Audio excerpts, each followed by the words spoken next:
রাসূল সাল্লাল্লাহু আলাইহি সাল্লাম বলছেন, ইয়া মাশার শাবাব মান ইসতাতা মিনকুমুল বাত ফালিয়াতাজাওয়াজ। এই যুবক দল শোনো, যারা সংসার কন্ট্রোল করতে পারবে, বউকে কন্ট্রোল করতে পারবে, তারা বিবাহ করবে।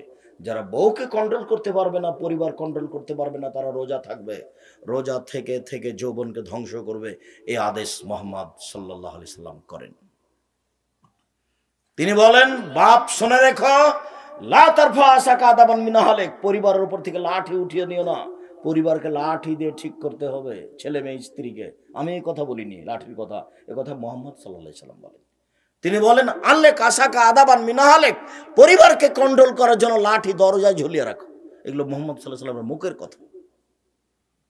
পৃথিবীর সবচেয়ে দামি মানুষ, সবচেয়ে ভদ্র মানুষ, তিনি বলছেন, এই শোনো, স্বামী হলে 5টা জিনিস লাগে, বাড়ির মালিক হলে 5টা জিনিস লাগে।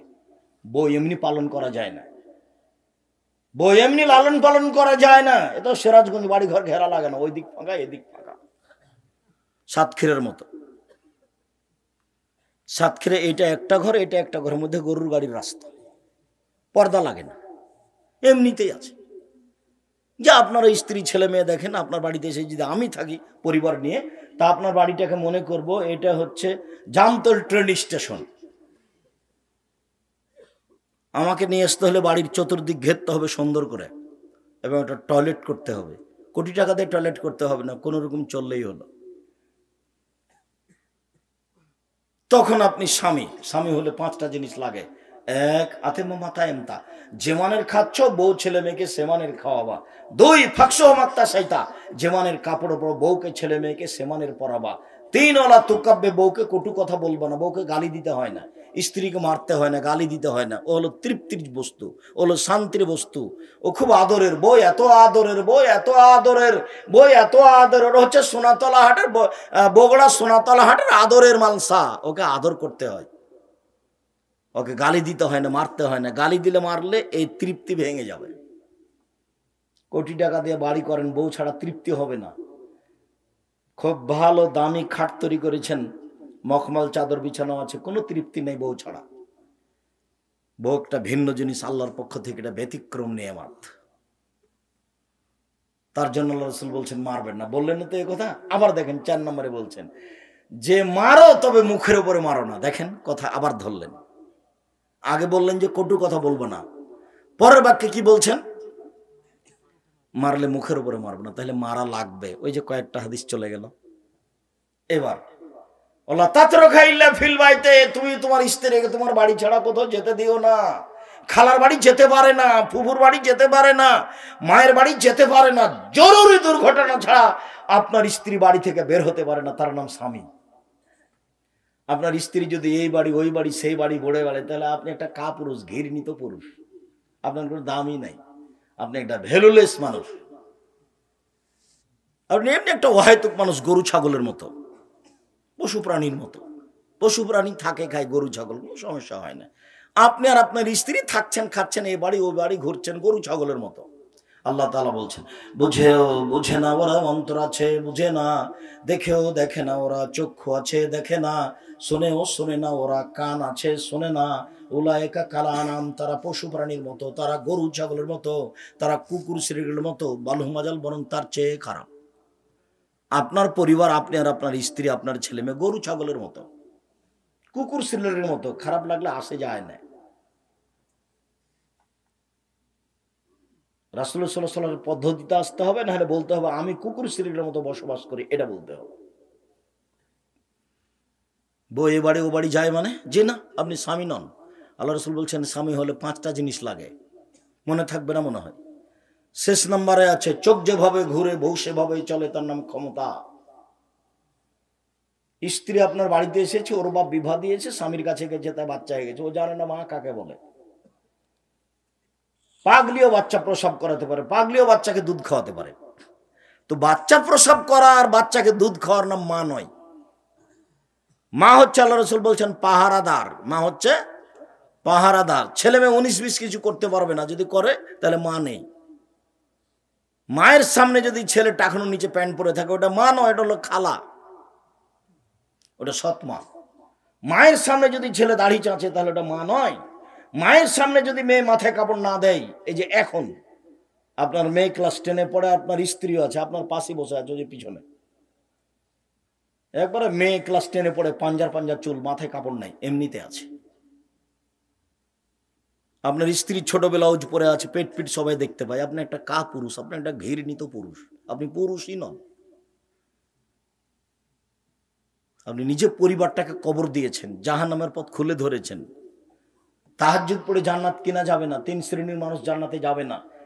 এক, মদমিনুল খামর, যারা নিয়মিত বিড়ি তামাক জর্দা সিগারেট গুল নেশাদার দ্রব্য খায় পান করে, তারা জান্নাতে যাবে না। 2, রাজলাতু মিনান নিসায়ে, পুরুষের বেশধারী নারী, যারা পুরুষের জুতা স্যান্ডেল পরে, যারা পুরুষের শার্ট প্যান্ট পরে, যারা পুরুষের গেঞ্জি গায়ে দিয়ে চলে, তারা জান্নাতে যাবে না। 3, আপনি। আমি কিভাবে? কেন আপনি তো কিভাবে?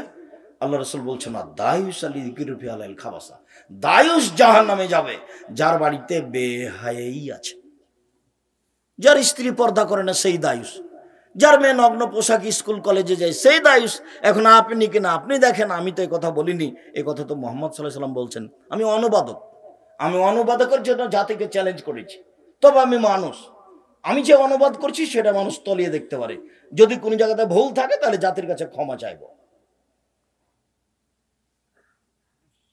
যে আমার ধর্ম বলতে ভুল হয়ে গেছে। তবে 32 বছরে এরকম কোনোদিন হয়নি। সম্মানিত দিনী ভাই বোন, যারা সালাত আদায় করে কিন্তু রাসূলের পদ্ধতিতে করে না, তারা কেমন? ফাওয়াইলুল লিল মুসাল্লিন আল্লাযীনা হুম সালাতিহিম সাহুন, যারা অমনোযোগ সহকারে সালাত আদায় করে, তারা ওয়াইল নামক জাহান্নামে যাবে সুনিশ্চিত। ঠিক মতন করে না, এজন্য জাহান্নামে যাবে। এটা আল্লাহ বলছেন। আল্লাহ রাসূল বলছেন, মাল্লাম ইউহাফিজ আলাইহা, যেই ঠিক ঠিক সালাত আদায় করলো না, লাম তাকুন লাহু নূরান ওয়ালা বুরহানান ওয়ালা নাজাতান ইয়াউমাল কিয়ামা, বিচারের মাঠে সালাত তার জন্য দলিল হবে না, বিচারের মাঠে তার জন্য আলো হবে না, বিচারের মাঠে সালাত তার কোনো উপকার করতে পারবে না।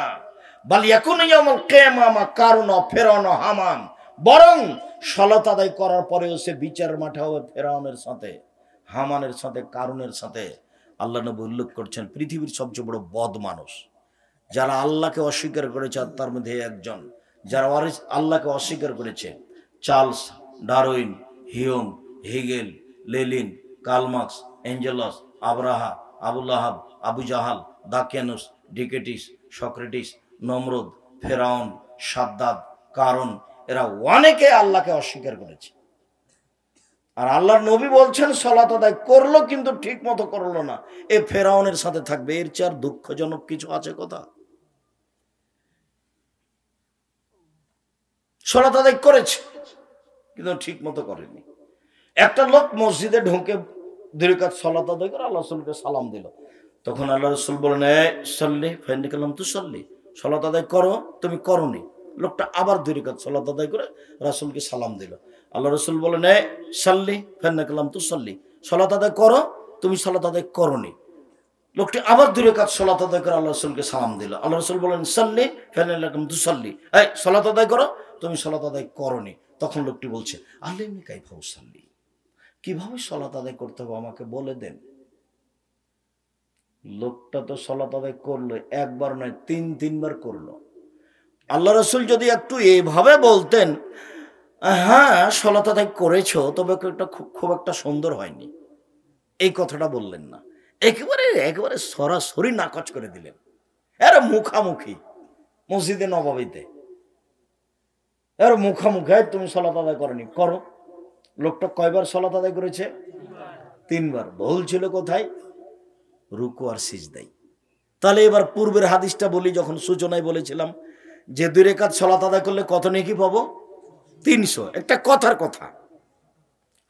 তো যদি ওযু ভুল হয় 100 কাটা গেল, যদি রুকু ভুল হয় কাটা গেল, যদি সিজদা ঠিক না হয় তাহলে 100 কাটা গেল, 3টেই কাটা গেল। ঘটনা এখানে তাই আছে।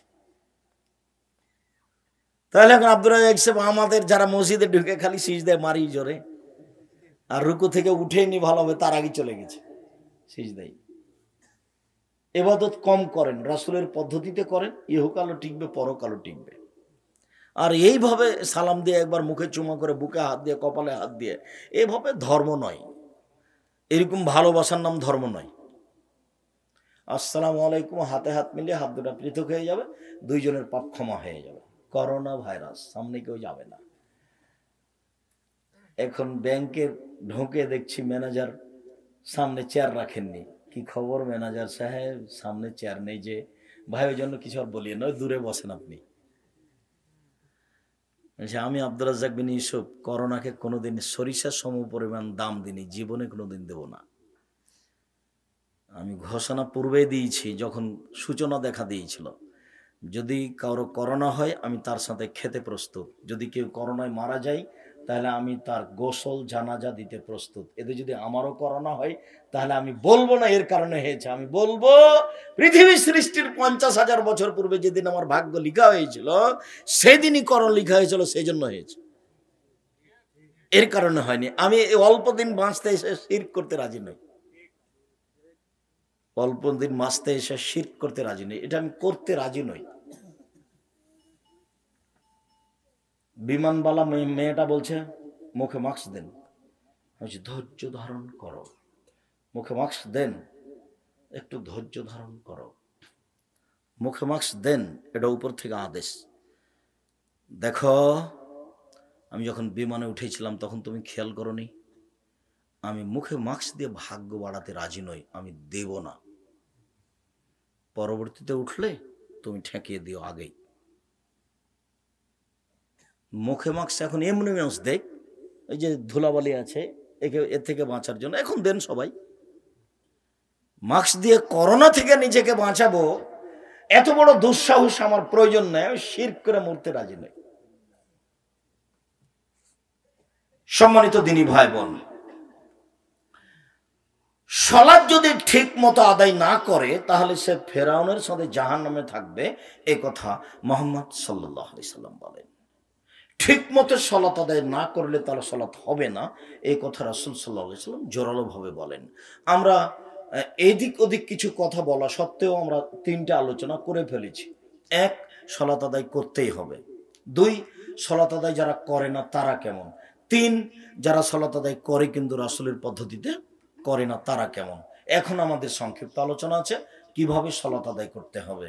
এবার দেখুন, রাসূল সাল্লাল্লাহু আলাইহি সাল্লাম বলেন, সাল্লু কামা রাআইতুমুনি উসাল্লি। পৃথিবীর মানুষ, তোমরা আমাকে যেভাবে সালাত আদায় করতে দেখছো সেভাবে করো। এখন নেন এ বাক্য কিভাবে হবে, এখন আল্লাহর নবী আছেন? এই যে গরম পানি দিতে বলেছিলাম তোমরা, সাল্লু কামা রাআইতুমুনি উসাল্লি, পৃথিবীর মানুষ আমাকে যেভাবে সালাত আদায় করতে দেখছো সেভাবে করো। এবার বুদ্ধি তাহলে কোন কিভাবে করবেন? তা হাদিস দেখে করতে হবে, কোরআনে তার বিস্তারিত বিবরণ নেই। হাদিস দেখে করবেন কিভাবে? হাদিস, জাল হাদিস যে আছে, তাহলে এখন যেগুলোতে জাল হাদিস নাই সেটা দেখি।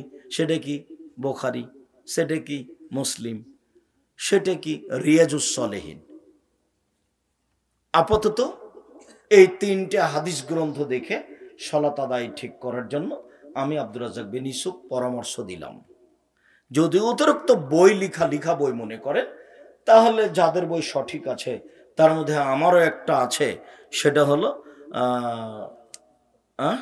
না সালাতুর রাসূল, প্রচলিত সালাত মামান বনাম রাসূল সাল্লাল্লাহু আলাইহি সাল্লামের সালাত, আব্দুর রাজ্জাক বিন ইউসুফ। আমরা চেষ্টা করেছি অগ্রহণীয় হাদিস পেশ না করার। এটা দেখুন কিভাবে বাস্তবায়নে বাস্তব লেখা আছে, সেটা দেখে পড়ুন। আমি এটা পরে বলছি, আগেরটা আপনি বুখারী দেখে ঠিক করে নেন।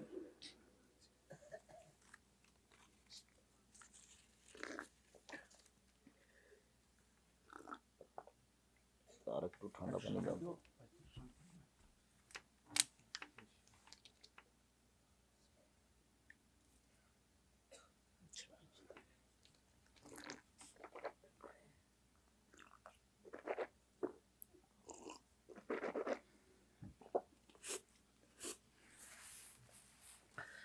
তাহলে রাসূল সাল্লাল্লাহু আলাইহি সাল্লাম তার এখন নেই যে দেখে সালাত আদায় করব।